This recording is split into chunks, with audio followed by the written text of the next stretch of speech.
you kind of. It's a good challenge. It's a challenge. Definitely, I prefer that than being on the other side of the fence. But you cannot have enough big men, particularly with the length and the size, and that's been the goal since I arrived here. And I just can't say enough about our personnel department and the defensive staff, just to continue the development there. And so we have excellent numbers on defense.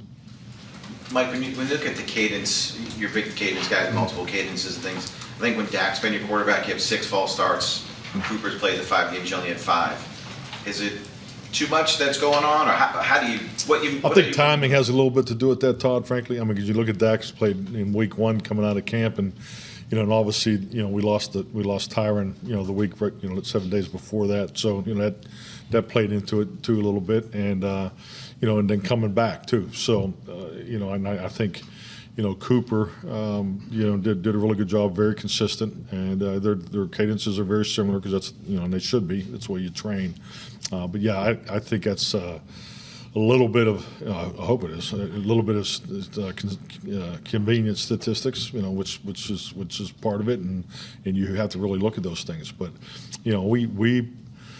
I have barometers that, I know how much I spent on quarterback center exchange in the past, and I can just tell you we're spending a significant more time on it since I've been here in Dallas. So, I mean, and we just got to continue to work that.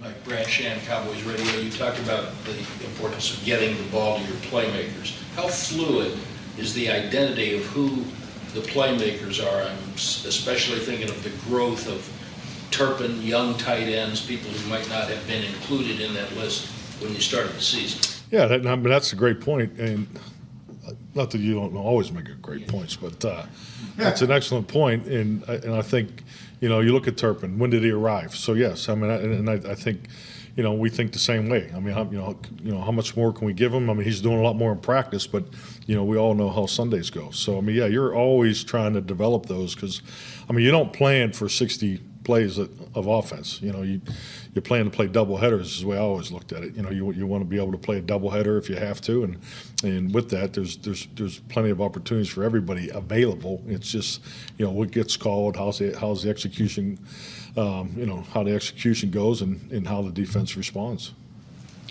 John Michaud, The Athletic. When you watch, you obviously get to see Michael Gallup a lot more than us, but when you watch him in practice, does he seem to be all the way back from the injury? Do you see the same Michael Gallup that you saw maybe before the knee injury? I'd say physically, clearly, I don't see anything. I don't see any drop off. But it's just like anything. I mean, it seems like we've had a lot of this lately. When players are medically cleared, I mean, the final hurdle is to get back to that, that premier rhythm and timing when they're in that, they're in that ultimate groove. And I'm sure everybody's been part of athletics at different points in your life, and you think about your best game or when you were in that mode. What's that feel like? What's that looks like, and the timing and the instincts. It takes a lot of work to get to that. And especially in this game, it's 11 on 11. It's just this is not an individual sport. So, but yeah, I think it's just missing camp and all those things. As far as the live action, he's just he just needs to.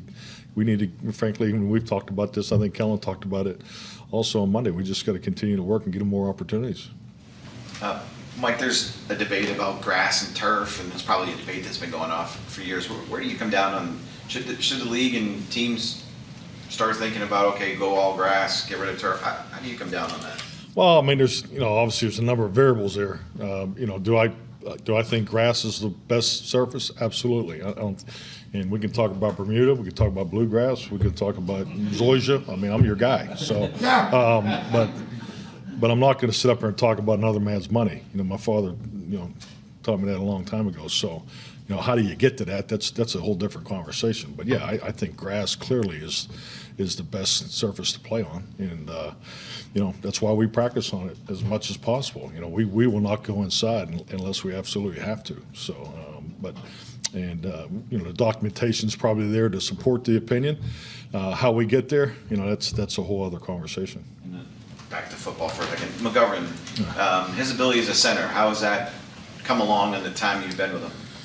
Just more of a backup. As far as his reps, we do have some young centers in the building, which was different than where we were last year. So, but he still is, working off to the side there. But he hasn't taken any live team reps there. So I know we rolled him in there some in training camp. So even with Farniok out, that's not really changed this week. Well, it's part. I mean, it's definitely part of the thinking. I mean, you're always going to have three. I'm more focused on who the eighth lineman is going to be right now. Anyone else? Thank you. All right. Thank you, Mike.